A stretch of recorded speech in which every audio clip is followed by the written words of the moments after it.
रामो मत्सखा रामचंद्रः सर्वस्वं मे रामचंद्रो दयालु नान्यं जाने नैव जाने न जाने दक्षिणे लक्ष्मणो यस्य वामे चाजनकात्मजा पुरतो मारुतिर्यस्य तं वन्दे रघुनन्दनम्। श्री बागेश्वर हनुमान जी महाराज की जय हो। सन्यासी बाबा की जय हो। भारत माता की जय हो। श्री सीताराम भगवान की जय हो। सामूहिक कन्या विवाह की जय हो। शिवरात्रि के पावन पर्व की जय हो।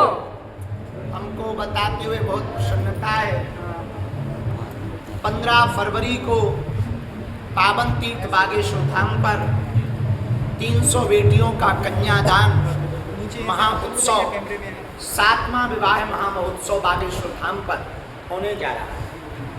सौभाग्य की बात यह है कि उन बेटियों का विवाह बागेश्वर धाम पावन तीर्थ से किया जाता जिनके माता पिता परिवारजन नहीं, जिनकी आर्थिक स्थिति बहुत दयनीय है। 50,000 से 25,000 तक की जिनकी आय के स्रोत है, वार्षिक आय के स्रोत, उन बेटियों का विवाह 1 वर्ष की तैयारी के साथ हर वर्ष महाशिवरात्रि को बागेश्वर धाम पावन तीर्थ पर कराया जाता है। इस वर्ष भी 15 फरवरी को उत्सव है। गरीब बेटियों का विवाह अमीरों की तरह होगा, इसके लिए हमने 3 दिन का उत्सव रखा। 13 फरवरी को बागेश्वर धाम पावन तीर्थ पर मंडप और हल्दी है। 14 फरवरी को मेहंदी और संगीत है। 15 फरवरी को भी इस वर्ष बेटियों का विवाह इसलिए खास है कि पिछले वर्ष विवाह में महामहिम राष्ट्रपति महोदया स्वयं इन बेटियों को आशीर्वाद देने आई।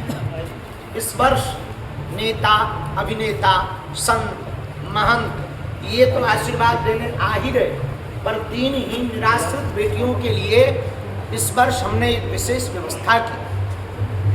जीविकापार्जन के लिए उनके घर गृहस्थी की सामग्री, double bed, sofa, LED TV, press, cooker, mixie machine, सिलाई मशीन, गैस, चूल्हा, सिलेंडर, चांदी के गहने, पायल, बिछिया, सोने का गहना, सोने की नाक की कील, बाल मुकुंद जी, रामचरितमानस, कंठी माला, किचन सेट, दूल्हे के वस्त्र, बेटियों के वस्त्र, टिपारो, सूपा, खिचड़ी, आटा, दाल और सभी बेटियों को मुसीबत के समय में आपत्ति में काम आने के लिए 30-30 हजार रुपया की फिक्स FD दी जाएगी।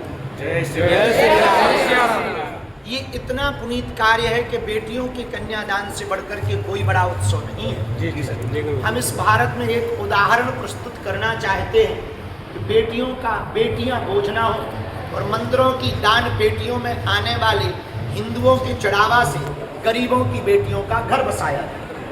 इस उदाहरण को प्रस्तुत करने के लिए हम हर वर्ष यह मेहनत करके, पुरुषार्थ करके, जगह जगह कथाएं करके, जो चढ़ोतरी आती है, जो आरती में मिलता है अथवा जो दान पेटी में आता है, सबको एकत्रित करके हर वर्ष लगभग 2 महीने की मेहनत 40 लोगों की टीम करती है। उन बेटियों का घर घर जाकर के चयन प्रक्रिया करती है, परीक्षण करती है। जो वास्तविक पात्र हैं, जो मातृहीन, पितृहीन हैं, अनाथ हैं, दिव्यांग हैं, आर्थिकहीन हैं, पर उनके विवाह की तारीख हर वर्ष शिवरात्रि के उत्सव पर कराया जाता है। 1-2 बात कहने के लिए हमने समस्त इन्फ्लुएंसर ब्लॉगर्स लगभग 60 लोग आज आए हुए हैं।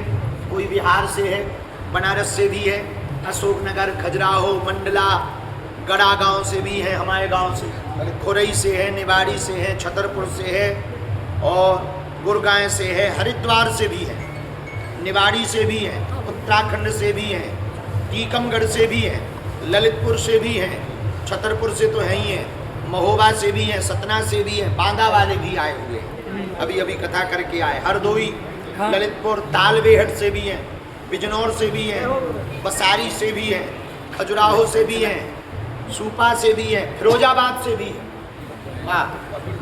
छतरपुर, बांदा और राजधीवा और पन्ना, जगह जगह से आप सब लोग यूट्यूबर्स, ब्लॉगर्स आए हुए हैं। आपको बुलाने का उद्देश्य हमको प्रचार या एडवर्टाइजमेंट पाना नहीं है।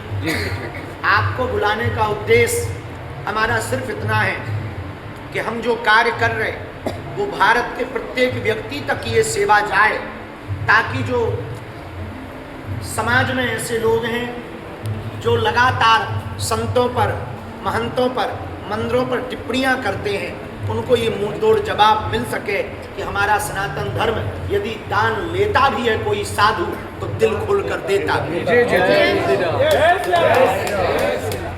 और ये उन धनपतियों के लिए विशेष बात है जिन पे है तो खूब पर वो दे नहीं पाते। तो भारत में ऐसे भी संत हैं, भारत में ऐसे भी स्थान हैं जो दान लेते भी हैं और दिल खोल कर देते भी हैं। इस संदेशा को देने के लिए, इस संदेश को घर घर पहुंचाने के लिए सभी जनों को 15 फरवरी का हमारा निमंत्रण है। सबको एक आज्ञा है, ये चर्चा जन जन तक पहुंचाने के लिए 15 फरवरी तक रोज तैयार है। रोज संत आ रहे हैं, एक न एक महापुरुष आ रहे हैं। 12 फरवरी को आपका बागेश्वर धाम इतिहास लिख रहा, वैदिक गुरुकुलम प्रारंभ हो रहा, एक साथ 1.25 लाख हनुमान चालीसा पाठ हो रहे हैं और ऑनलाइन हवन रात 9 बजे 3 लाख से 5 लाख हिंदू परिवार घर बैठकर बागेश्वर धाम यूट्यूब चैनल के माध्यम से ऑनलाइन हवन करेंगे। तीसरी बात, इन कन्या विवाह के उत्सव में कल ही परम पूज्य श्री चिन्मयानंद बापू जी पहुंचे थे। आज ब्रज के कुछ संत पहुंच रहे हैं, रोज एक न एक महापुरुष पहुंच रहे हैं। 12 फरवरी को गुजरात भूमि के बहुत अद्भुत बड़े प्रसिद्ध महापुरुष, वैदिक गुरुकुलम की परंपरा को बढ़ाने वाले, एकदम विद्युत परंपरा को आगे ले जाने वाले परम पूज्य श्री रमेश भाई ओझा जी आ रहे हैं। 13 फरवरी को सीहोर वाले पूज्य मिश्रा जी, श्री प्रदीप मिश्रा जी भी आ रहे हैं। 14 फरवरी को पूज्य श्री आचार्य इंद्रेश उपाध्याय जी और पूज्य श्री आचार्य अनिरुद्धाचार्य जी महाराज जी भी बागेश्वर धाम आ रहे हैं। आचार्य पूज्य श्री पुंडरीक जी महाराज जी भी आ रहे हैं। पूज्य श्री गीता मनीषी जी वाले महाराज जी आ रहे हैं और पूज्या दीदी माँ भी यहाँ पर आ रही हैं। दिल्ली वाले पूज्य श्री दाती जी महाराज जी भी यहाँ पर आ रहे हैं। और भी संत जिनके हम नाम नहीं ले पाए, और भी महापुरुष एक न एक दिन आशीर्वाद देने के लिए, पूज्य गुरुदेव भगवान, जगत गुरु भगवान तुलसी पीठाधीश्वर भगवान, वो भी भगवान ने चाहा तो लगभग 15 फरवरी को भी बेटियों को आशीर्वाद देने के लिए आ रहे हैं। तो हम आज की इस बैठक में एक बात कहें, बहुत से लोग धाम पर टिप्पणियां करते, हम पर टिप्पणियां करते, कमेंट करते, पोस्ट करते, तरह तरह की बातें करते। बाबा तो इतना बड़ा है, बाबा तो ऐसा है, बाबा तो वैसा है, बाबा तो ढोंगी है, बाबा तो फलाना है। एक बात बोले भैया, हमारा मानना है हमारे जैसा बाबा हर गांव में होना चाहिए, ताकि गरीब बेटियों का घर बसता है, ताकि अन्नपूर्णा भंडारा चलता रहे, अस्पताल बनता रहे। 2027 के अंत में, 28 के प्रारंभ में बागेश्वर धाम पर कैंसर हॉस्पिटल का उद्घाटन भी होने वाला है। तो ये सब बालाजी करवा रहे हैं। जो समाज के लोग हमको दक्षिणा, कथा की दक्षिणा आदि देते हैं, उससे हम जो है दीनहीन लोगों की सेवा कर पाते हैं। ये भगवान की कृपा है। तो आप सबको यही निमंत्रण देने के लिए 15 फरवरी महाशिवरात्रि उन बेटियों के कन्या विवाह में जरूर सम्मिलित होना। जिनका कोई नहीं है उनका बन करके यदि आप आओगे, उन्हें बहुत हृदय में अच्छा लगेगा और भैया हमको भी बहुत प्रसन्नता होगी। तो सब लोग तैयार रहें। कितनी तारीख को? 15 फरवरी को। कहाँ? तैयार हो? कौन से उत्सव के लिए? कन्या विवाह। कितनी तारीख? 15 महाशिवरात्रि को एक साथ 300 बेटियों का विवाह होगा। कन्या विवाह उत्सव है। हर महादेव। अब बैठ जाओ। बाद में पहले मोबाइल बंद करो। अब बात करेंगे, पहले मोबाइल बंद करो।